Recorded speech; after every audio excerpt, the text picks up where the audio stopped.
Halo, aku Angel. Oke, kali ini mungkin sebelumnya aku pernah bercerita atau pernah ngebahas tentang who am I atau siapa kita sebenarnya. Dan kali ini ngingetin kita bahwa kita itu bukanlah hasil dari sebuah kesalahan. Sekalipun kita berasal dari latar belakang yang beda-beda. Kita nggak bisa milih siapa orang tua kita.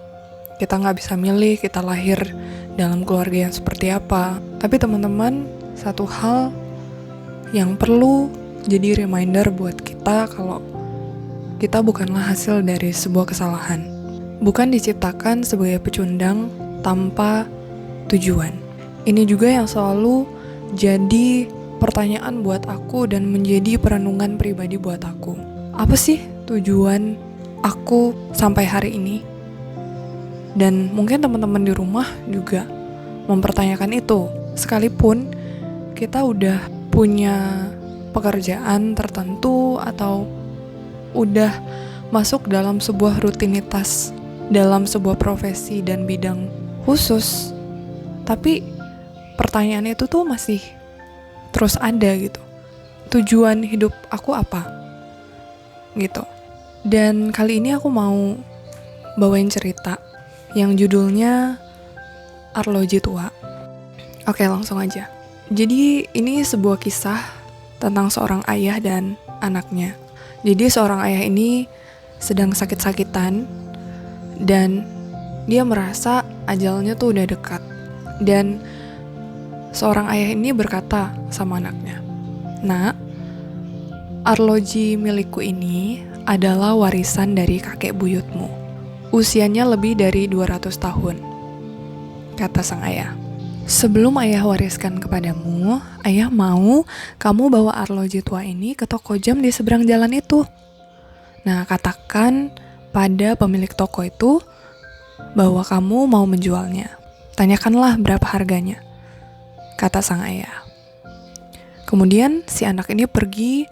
Gak lama setelah itu dia kembali dan berkata sama ayahnya, "Ayah, pemilik toko jam itu bilang bahwa harganya cuma $5 karena ini adalah arloji tua."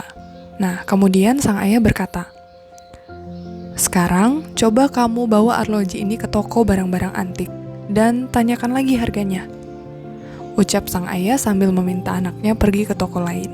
Nah, si anak lalu pergi dan kembali. Kemudian dia bilang gini sama papahnya, sama ayahnya. Pemilik toko mengatakan harga arloji ini mencapai $5.000, kata sang anak kepada sang ayah. Nah, lalu sang ayah mengatakan lagi, "Sekarang, coba bawa ke museum dan katakan kepada mereka bahwa kamu mau menjual arloji tua ini." Kemudian, si anak langsung bergegas, pergi lalu kembali dan mengatakan, "Mereka mendatangkan pakar arloji untuk memperkirakan harganya. Kemudian mereka menawarkan kepadaku $1 juta untuk arloji ini," kata si anak menceritakan dengan semangat kepada ayahnya.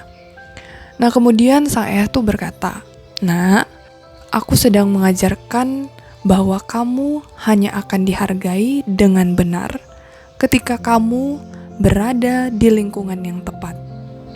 Sehingga jangan pernah kamu tinggal di tempat yang salah lalu marah karena tidak ada yang menghargaimu. Mereka yang mengetahui nilaimu akan selalu menghargaimu.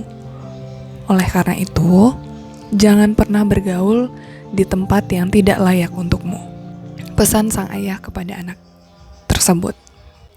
Jadi teman-teman, ini sebuah kisah yang sederhana, tapi pesan atau maksud dari sang ayah mengajarkan hal itu kepada anaknya itu benar-benar sebuah pengajaran yang punya makna yang amat dalam. Jadi, kita adalah ciptaan yang limited edition. Gak cuman tas-tas mahal atau barang-barang branded yang limited edition, tapi kita juga adalah makhluk yang paling mulia yang Tuhan ciptakan, yang segambar dan serupa dengannya. Dia ngebentuk kita, dia menenun kita sejak dalam kandungan. Tuhan juga ingin kita memisahkan diri dari dunia ini. Kita kita diperintahkan untuk memisahkan diri dari pergaulan dunia. Bukan berarti maksudnya adalah kita disuruh untuk antisosial, no, enggak. Tapi tempatkanlah diri kita di mana kita dihargai, kita dibangun, bukan malah rusak, atau bukan justru membuat hidup kita semakin jauh dari Tuhan. Jadi pilihlah orang-orang yang mengasihi Tuhan dan miliki komitmen untuk hidup benar sesuai dengan firman-Nya. Karena besi menajamkan besi, orang menajamkan sesamanya. Oke? Ganbate teman-teman, Tuhan pakai lebih dahsyat.